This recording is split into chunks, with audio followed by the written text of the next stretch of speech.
Hey everyone, welcome back. As usual, I really appreciate you tuning in. It's very humbling that people are willing to watch what I have to say.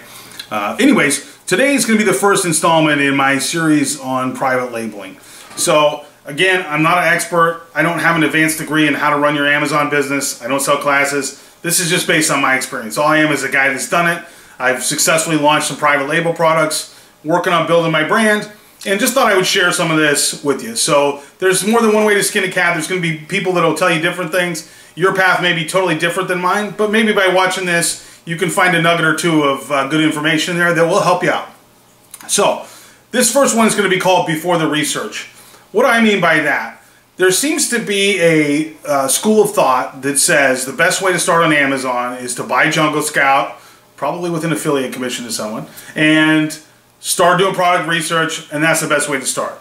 Maybe it is. That's not the way I started. I don't even have a subscription to Jungle Scout. So I'm not saying it's not a great product, it seems to be, but I just don't use it. I use a different product. But anyways, the way that I approached it was totally different. I think the real question you need to ask yourself is, am I trying to sell a product or am I trying to build a business?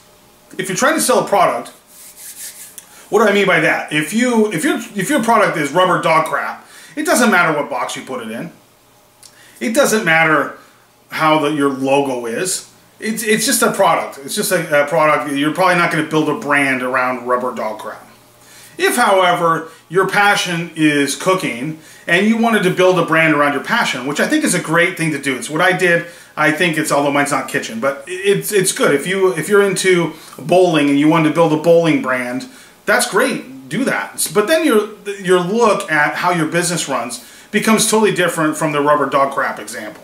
Now all of a sudden, if I'm building a kitchen brand, maybe I'm going to start with a knife, but then I want to launch a cutting board, and then I'm going to launch a garlic press, and then I'm going to launch a cheese grater. Whatever your niche is. Now all of a sudden, the box it's in becomes important.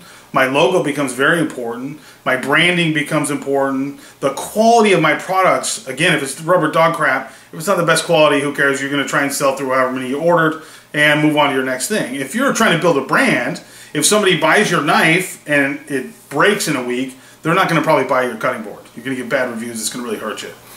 So I think that there's a big thing as far as brand building. So one piece of advice I would give you right out of the gate is if you're thinking there's nothing wrong with doing the product, by the way. Lots of people just sell products, and that's fine, and you can make a lot of money. So I'm not telling you the right or wrong way. I'm just telling you something I would think about.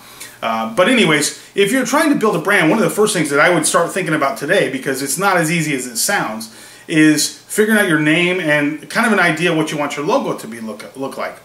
Because there's a zillion logos out there and there's a zillion names. A lot of them are taken.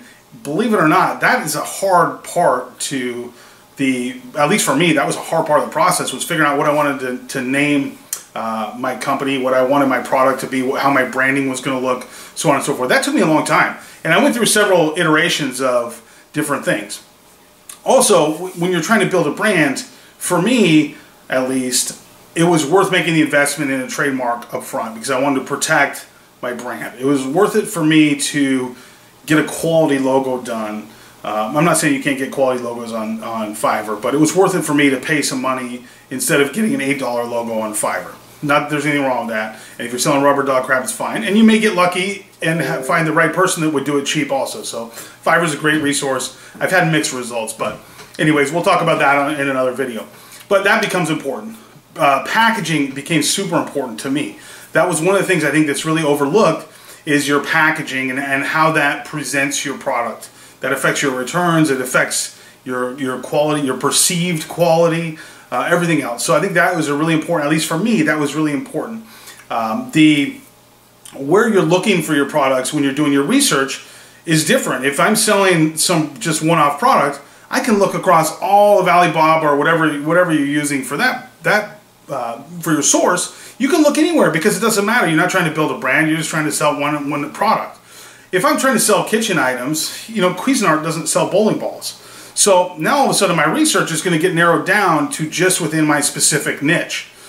So I think it really changes your look on how you're going to treat your business, how you're going to treat your research, the kinds of things that you want to You know, for instance, I'm trying to build a brand, so for me there was some value in having products. So I didn't care if they were like all the best-selling products, because I'm trying to build a brand. So there's some value to me in having 10 products that are great products, even if they don't sell tremendously.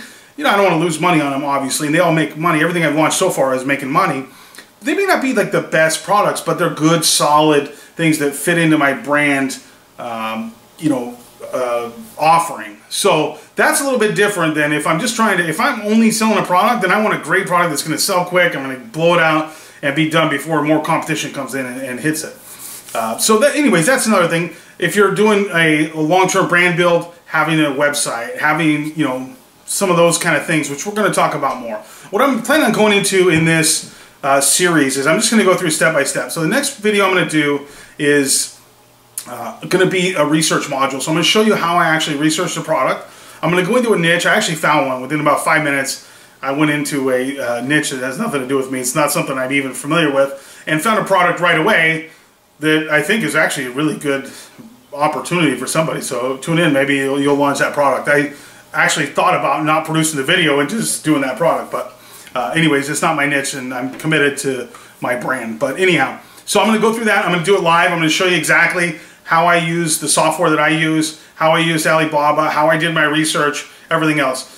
So that video will be a little bit longer, probably about 20 minutes. Should be coming out in the next few days. I got a little setback because we had a big windstorm up here in New England, and we lost power for 5 days, so it threw me off. I apologize for the little delay in producing this video. But anyways, that's coming up next. So between now and then, start thinking about whether you want to build a brand or sell a product, because your look is going to be a lot different at your research and everything else, depending what the answer is, and there's not a right or wrong answer, like I said. So thanks again for watching. Please like and subscribe. It helps me out, and I'll see you on the next one.